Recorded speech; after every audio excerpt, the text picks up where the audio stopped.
എല്ലാവർക്കും നമസ്കാരം. മഹാഭാരത ഹൃദയത്തിലേക്ക് സ്വാഗതം. കഴിഞ്ഞ ദിവസം പറഞ്ഞത് വിധി വിഹിതത്തെ സ്വീകരിച്ചുകൊണ്ട് യുധിഷ്ഠിര മഹാരാജാവ് ശകുനിയുമായിട്ട് ചൂത് കളിക്കാൻ വേണ്ടി തയ്യാറായി. തൻ്റേതായ ധനമെല്ലാം പണയം വെച്ചു. തൻ്റെ സഹോദരന്മാരെയും തന്നെയും പണയം വെച്ച ശേഷം പാഞ്ചാലിയെയും പണയം വെച്ച് ആ ചൂതിൽ നഷ്ടപ്പെടുത്തി. പാഞ്ചാലിക്ക് ദാസ്യം വന്നതുകൊണ്ട് ആ പാഞ്ചാലിയെ സഭയിലേക്ക് വിളിച്ചു കൊണ്ടുവന്ന് ദാസി വേല ചെയ്യിപ്പിക്കാൻ വേണ്ടി ദുര്യോധനൻ ആജ്ഞ കൽപ്പിക്കുന്നു. പാഞ്ചാലിയെ വിളിപ്പിക്കാനുള്ള ആജ്ഞയെ വിതുരർ സ്വീകരിക്കാതിരുന്നപ്പോൾ സൂതപുത്രനായ പ്രാതികാമിയെ നിയോഗിക്കുന്നു. പ്രാതികാമി അവിടെ ചെന്ന് പാഞ്ചാലിയോട് കാര്യങ്ങൾ പറയുന്നു. പാഞ്ചാലി അതിനെ ധൈര്യത്തോടു കൂടി തന്നെ സ്വീകരിക്കുന്നു. ഉള്ളിൽ ദുഃഖം അമർത്തി പിടിച്ചുകൊണ്ട് പാഞ്ചാലി ചോദിക്കുന്നു, ഈ രാജാവ് ചൂതുകളിയെ മറ്റൊന്നും പണയം വയ്ക്കാൻ കണ്ടില്ലേ?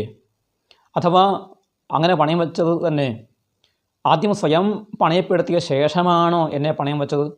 അങ്ങനെയാണെങ്കിൽ അത് ചൂതുകളിയുടെ നീതിക്ക് നിരക്കുന്നതാണോ, നിയമത്തിന് നിരക്കുന്നതാണോ എന്ന കാര്യം തൻ്റെ ഭർത്താവിനോട് ചോദിക്കാൻ വേണ്ടിയിട്ട് പ്രാതികാമിയോട് പറയുന്നു. ആ പ്രാതികാമി തൻ്റെ അവിവേകം കൊണ്ട്, തൻ്റെ ഒരു ഔചിത്യബോധമില്ലായ്മ കൊണ്ട് സഭയിൽ ചെന്ന് പരസ്യമായിട്ട് ദ്രൗപദിയുടെ ഈ ചോദ്യം യുധിഷ്ഠിരനോട് ചോദിക്കുകയാണ്. സഭാം ഗത്വാ സചോവാച ദ്രൗപദ്യാസ്തത്വചസ്തദാ യുധിഷ്ഠിരം നരേന്ദ്രാണാം മധ്യേ സ്ഥിതമിദം വച.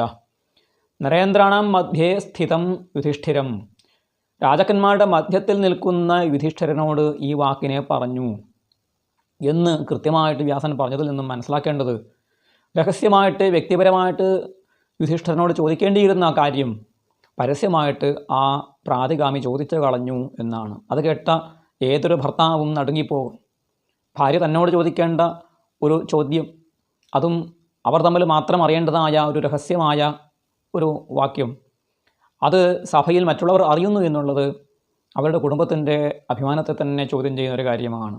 അതുകൊണ്ട് യുധിഷ്ഠിര മഹാരാജാവ് അത് കേട്ട് എന്ത് സംഭവിച്ചു? അദ്ദേഹത്തിന് യുധിഷ്ഠിരസ്ഥു നിശ്ചേതാഗതസത്വ ഇവാഭവൽ നതം സൂതം പ്രത്യുവാച വചനം സാധ്വസാധുവാ. യുധിഷ്ഠിരൻ നിശ്ചേഷ്ടനായിട്ട് ജീവൻ നഷ്ടപ്പെട്ടതുപോലെ ആയിപ്പോയി എന്നാണ്. തൻ്റെ ജീവൻ നഷ്ടപ്പെട്ടതുപോലെ. കാരണം തനിക്കേറ്റ ഒരു വലിയ ആഘാതമാണ് ഈ ചോദ്യം. കാരണം ജനമധ്യത്തിലാണ് ഈ ചോദ്യം ചോദിച്ചിരിക്കുന്നത്. രഹസ്യമായിട്ടാണെങ്കിൽ പാഞ്ചാലിക്ക് കൃത്യമായ മറുപടി പറയാൻ സാധിക്കുമായിരുന്നു.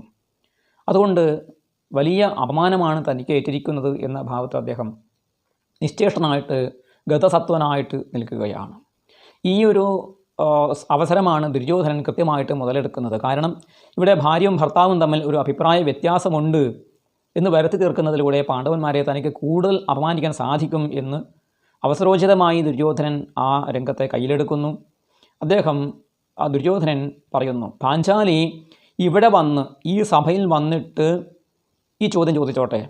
അങ്ങനെ ഇവനും ഇവളും തമ്മിൽ ഇവിടെ ഒരു സംവാദം, അവർ തമ്മിൽ സംഭാഷണം ചെയ്തിട്ട് തീരുമാനിക്കട്ടെ, അത് എല്ലാവരും കേൾക്കാനും ഇടയാക്കട്ടെ എന്ന് ദുര്യോധനൻ കൽപ്പിക്കുകയാണ്. എന്ന് വെച്ചാൽ തുറന്ന സഭയിൽ ഭാര്യ ഭർത്താക്കന്മാർ തമ്മിൽ ഒരു വിവാദം, ഒരു കലഹം വരെ ഉണ്ടാകട്ടെ, അത് ആളുകൾ കേൾക്കട്ടെ എന്നുള്ള ദുര്യോധനൻ്റെ ആ കുബുദ്ധിയിൽ നിന്നും ദുർബുദ്ധിയിൽ നിന്നും ഒരു ആശയം, ഒരു വാക്യം അങ്ങനെ വരുന്നു. അത് കേട്ട് ഈ പ്രാതികാമി, ദുര്യോധനൻ്റെ വശങ്കതനായിട്ടുള്ള വിശ്വസ്ത ഭൃത്യനായിട്ടുള്ള പ്രാതികാമിയുടെ മനസ്സിൽ പോലും വലിയ ദുഃഖമുണ്ടായി. കാരണം താൻ ഇതിനൊരു കാരണമായി തീരുന്നല്ലോ. താൻ ഇങ്ങനെ ഒരു ഇടനിലക്കാരനായിട്ട് ഒരു സ്ത്രീയെ അപമാനിക്കാൻ വേണ്ടിയിട്ട് ഒരു നിമിത്തമായി തീർന്നല്ലോ എന്നുള്ള ദുഃഖം കൊണ്ടും, താൻ ചെയ്തു വെച്ച ഒരു പുകിലാണ് ഇത്, തനിക്ക് പറ്റിയൊരു അബദ്ധമാണ് ഇത് പരസ്യമായിട്ട് പറഞ്ഞു എന്നുള്ളത്. അതുകൊണ്ട് തന്നെ അദ്ദേഹം വ്യഥാന്യുത എന്നാണ് പറഞ്ഞിരിക്കുന്നത്. വ്യഥാന്യുതനായിട്ട് ദുഃഖത്തോട് കൂടിയിട്ട് അവൻ വീണ്ടും രാജഭവനത്തിലേക്ക് പോയി, കുറ്റബോധത്തോടു കൂടിയിട്ട് പോയി എന്നർത്ഥം. അവിടെ ചെന്ന് പ്രാതികാമി പാഞ്ചാലിയോട് പറയുകയാണ്, സഭാസ്ത്വമീ രാജപുത്രാഹ്വയന്തി മന്യേ പ്രാപ്ത സംശയ കൗരവാണാം നവേ സമൃദ്ധിം പാലയതേ ലഘീയാൻ യസ്ത്വാം സഭാം നേഷ്യതി രാജപുത്രി. ഹേ രാജപുത്രി. 2 തവണ അദ്ദേഹം രാജപുത്രി എന്ന് വിളിച്ചു, ദ്രൗപദിയെ ആദരിച്ചുകൊണ്ട് തന്നെ. അല്ലെങ്കിൽ രാജപുത്രി, ഈ സഭ ഭവതിയെ അങ്ങോട്ട് വിളിക്കുകയാണ്, സഭയിലുള്ള ആളുകൾ ഭവതിയെ വിളിക്കുകയാണ്. എനിക്ക് തോന്നുന്നത് ഈ കൗരവകുലം നാശമടയാൻ ഇനി വലിയ കാലതാമസമില്ല എന്നാണ്. കാരണം അവർ നേടിയ സമൃദ്ധിയൊക്കെ തന്നെ ഈ അധാർമികമായ പ്രവൃത്തി കൊണ്ട് നശിക്കാൻ പോവുകയാണ് എന്ന കാര്യം ഉറപ്പാണ്. കാരണം അല്ലെങ്കിൽ രാജപുത്രി ഭവതിയെ സഭയിലേക്ക് വിളിപ്പിച്ചിരിക്കുകയാണ്. അത് നമ്മുടെ കുലമര്യാദക്ക് ചേരാത്തതാണ്. അത് ഈ ഏതൊരു രാജകുലത്തിലും ചേരാത്തതാണ്. ലോകത്തിൽ ഏതൊരു ധർമ്മത്തിലും നീതിയിലും സ്ത്രീയെ സഭയിൽ വിളിച്ചു കൊണ്ടുവന്ന് അപമാനിക്കുക എന്ന് പറയുന്നത് എല്ലാ കാലത്തും അധർമ്മമാണ്. അത് സനാതന ധർമ്മത്തിൻ്റെ ഒരു ഭാഗമാണ് സ്ത്രീയെ ആദരിക്കുക എന്നുള്ളത്. ആ ഒരു ധർമ്മത്തെയാണ് ഇവിടെ ലംഘനം ചെയ്തിരിക്കുന്നത് എന്ന് ഈ ഭൃത്യനായ പ്രാതികാമിക്ക് പോലും ബോധ്യപ്പെടുകയാണ്.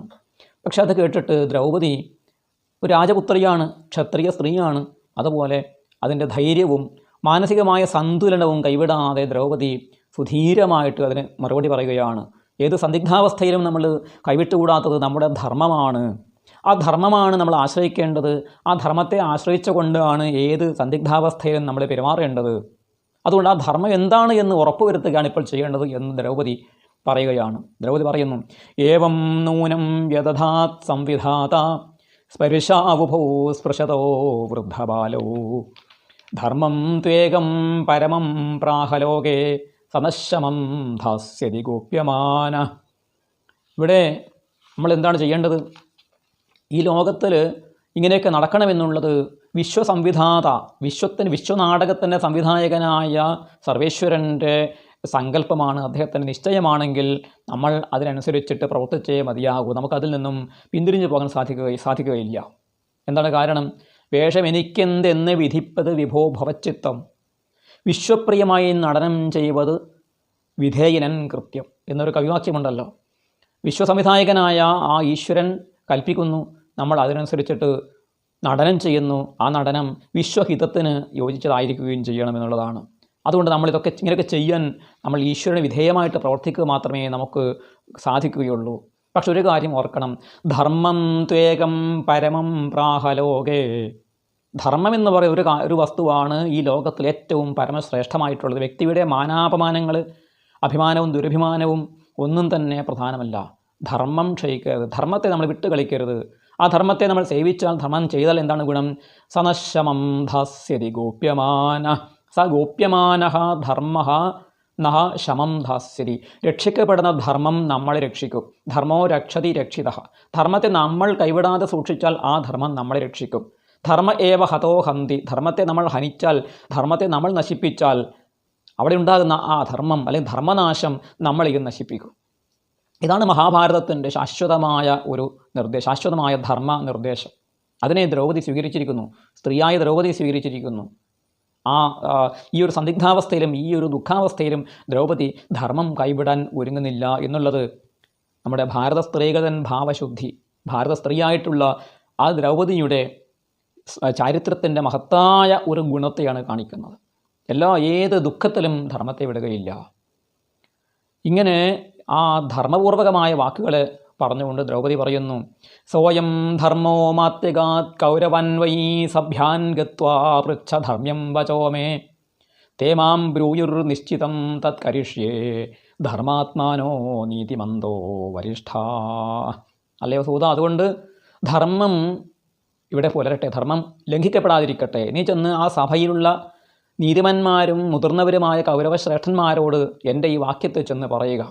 എന്നിട്ട് അവർ എന്ത് പറയുന്നുവോ അത് അനുസരിക്കാൻ ഞാൻ സർവ്വഥാ തയ്യാറുമാണ്. ദ്രൗപദിയുടെ ആ ധർമ്മബോധം, തൻ്റെ കുലത്തോടുള്ള ആ ഒരു ആദരവ്, തൻ്റെ കുലത്തിലുള്ള ശ്രേഷ്ഠന്മാരായിട്ട് അറിവുള്ളവരായ പണ്ഡിതന്മാരായിട്ടുള്ള ഭീഷ്മർ, ദ്രോണർ, കൃപർ, വിതുരർ മുതലായിട്ടുള്ള പ്രായമുള്ള ആളുകൾ നിർദ്ദേശിക്കുകയാണെങ്കിൽ ഞാൻ അത് എത്ര അപമാനകരമാണെങ്കിലും ചെയ്യാൻ ഞാൻ തയ്യാറാണ് എന്നുള്ള ദ്രൗപദിയുടെ ദൃഢമായ ആ തീരുമാനമാണ് അറിയിക്കുന്നത്. ആ പ്രാതികാമി അത് സഭയിൽ ചെന്ന് പറഞ്ഞപ്പോൾ ഭീഷ്മദ്രോണാദികൾക്ക് മറുപടി പറയാൻ സാധിക്കാതെ അവർ തലതാഴ്ത്തി നിന്നതേ ഉള്ളൂ. കാരണം ദുര്യോധനൻ്റെ ദുരാഗ്രഹത്തെക്കുറിച്ച് അവർക്കറിയാം. പാഞ്ചാലിയുടെ ചോദ്യം ന്യായവുമാണ്. പക്ഷേ യുധിഷ്ഠിര മഹാരാജാവ് തൻ്റെ പത്നിയെ സ്വയം പണയം വെച്ചിരിക്കുകയാണ്. ഭർത്താവിന് ഭാര്യയിലുള്ള അധികാരം മറ്റാർക്കുമില്ല. അതുകൊണ്ട് ധർമ്മദേവൻ്റെ പുത്രനായിട്ടുള്ള ധർമ്മപുത്രർ ചെയ്തതിനെ അവർക്ക് ചോദ്യം ചെയ്യാൻ സാധ്യമല്ല. അതേസമയത്ത് പാഞ്ചാലി സഭയിലേക്ക് വരിക എന്ന് പറയുന്നത് അത് ധർമ്മത്തിന് ഒരു കുലധർമ്മത്തിന് യോജിച്ചതുമല്ല എന്നുള്ള ഒരു ആശയക്കുഴപ്പത്തിൽ അവർ പെട്ടുപോകുന്നു. ദുര്യോധനൻ്റെ ഈ ചികീർഷിതം, ദുര്യോധനൻ്റെ ഈ ആഗ്രഹം മനസ്സിലാക്കിയ ധർമ്മപുത്ര രാജാവ് ദ്രൗപദിക്ക് കൂടി സമ്മതനായിട്ടുള്ള മറ്റൊരു ദൂതനെ വിളിച്ച് രഹസ്യമായിട്ട് ഒരു നിർദ്ദേശം കൊടുക്കുന്നു. വളരെ പ്രധാനമായിട്ടുള്ള ഒരു രംഗമാണിത്. ദ്രൗപദിക്ക് കൂടി സമ്മതനായിട്ടുള്ള ഒരു ദൂതനെ വിളിച്ചിട്ട് പറയുകയാണ്, ദ്രൗപദിക്കുള്ള സന്ദേശം പറയുകയാണ്, ഏകവസ്ത്രാത്വധോ നീവീ രോദമാന രജസ്വല സഭാമാഗമ്യ പാഞ്ചാലി ശുശുരസ്യാഗ്രതോ ഭവ. ആ പാഞ്ചാലി, രജസ്വലയായ പാഞ്ചാലി ഏകവസ്ത്രമാണ് ഉടുത്തിരിക്കുക. ഈ തീണ്ടാരിയായിരിക്കുന്ന സ്ത്രീകൾ ആ ഏകവസ്ത്രം ഉടുത്തിരിക്കുന്ന അവസ്ഥയിൽ തന്നെ, രജസ്വലാവസ്ഥയിൽ തന്നെ കരഞ്ഞുകൊണ്ട് ഈ സഭയിലേക്ക് പാഞ്ചാലി വന്ന് ധൃതരാഷ്ട്ര രാജാവിൻ്റെ, തൻ്റെ ശുശുരൻ്റെ മുന്നിൽ വന്ന് നിൽക്കുക. അവരുടെ ആഗ്രഹം നടപ്പിലാകട്ടെ. അങ്ങനെ നടപ്പിലാക്കുന്നതിലൂടെ നമുക്ക്, നമ്മുടെ കുടുംബത്തിന് അപമാനം ഉണ്ടാകുമെങ്കിലും എന്താണ് അതുകൊണ്ടുള്ള ഒരു പ്രയോജനം എന്ന് വെച്ചാൽ, അഥത്വാമാഗതാം ദൃഷ്ട്വാ രാജപുത്രീം സഭാം തദാ സഭ്യാ സർവേ വിനിന്ദേരൻ മനോഭിർധൃതരാഷ്ട്രജം. രാജപുത്രിയായി നീ ഈ സഭയിലേക്ക് അങ്ങനെ എഴുന്നള്ളി വരികയാണെങ്കിൽ ഈ സഭയിലുള്ള ആളുകൾക്ക് കുറ്റബോധം കൊണ്ട് തലകുനിയും. അല്ലെങ്കിൽ അവരൊക്കെ തന്നെ ധൃതരാഷ്ട്രപുത്രനായ ദുര്യോധനനെ സർവഥാ നിന്ദിക്കുക തന്നെ ചെയ്യും. കാരണം ഇത് ഒരു രാജ്യത്തിലും മര്യാദയല്ല സ്ത്രീകളെ അപമാനിക്കുക എന്നുള്ളത്. അത് ചെയ്യാൻ തയ്യാറാകുന്ന ഈ ദുര്യോധനനെ ഈ സഭാവാസികളൊക്കെ തന്നെ നിന്ദിക്കും. അങ്ങനെ ചൂതുകളിൽ നമ്മൾ തോറ്റ് സർവ്വതും നഷ്ടപ്പെടുമെങ്കിലും ഈ സഭയിലുള്ള ആളുകളെ, സജ്ജനങ്ങളുടെ ഹൃദയത്തിൽ നമ്മൾ സ്ഥാനം പിടിക്കും. അവരുടെ മനസ്സിനെ ജയിക്കാൻ നമുക്ക് സാധിക്കും. ചൂതിൽ തോറ്റാലും ലോകരുടെ മനുഷ്യരുടെ, സജ്ജനങ്ങളുടെ മനസ്സിനെ ജയിക്കാൻ നമുക്കിതുകൊണ്ട് സാധിക്കും എന്നുള്ള ഒരു ദീർഘദർശനം ചെയ്തിട്ട് യുധിഷ്ഠിര മഹാരാജാവ് പാഞ്ചാലിക്ക് ഈ സന്ദേശം കൊടുത്തയക്കുകയാണ്. ഭാവിയിൽ നമുക്ക് നോക്കാം എന്താണ് അവിടെ സംഭവിക്കാൻ പോകുന്നത്. ഓരോ രംഗവും ഓരോ ശ്ലോകവും ഓരോ വരിയും ശ്രദ്ധയോടെ വായിച്ചാൽ മാത്രമേ ഇവിടെയുള്ള ധർമാധർമ്മങ്ങളെ നമുക്ക് വിവേചനം ചെയ്ത് വ്യാസഹൃദയത്തിലേക്ക് പ്രവേശിക്കാൻ സാധിക്കുകയുള്ളൂ.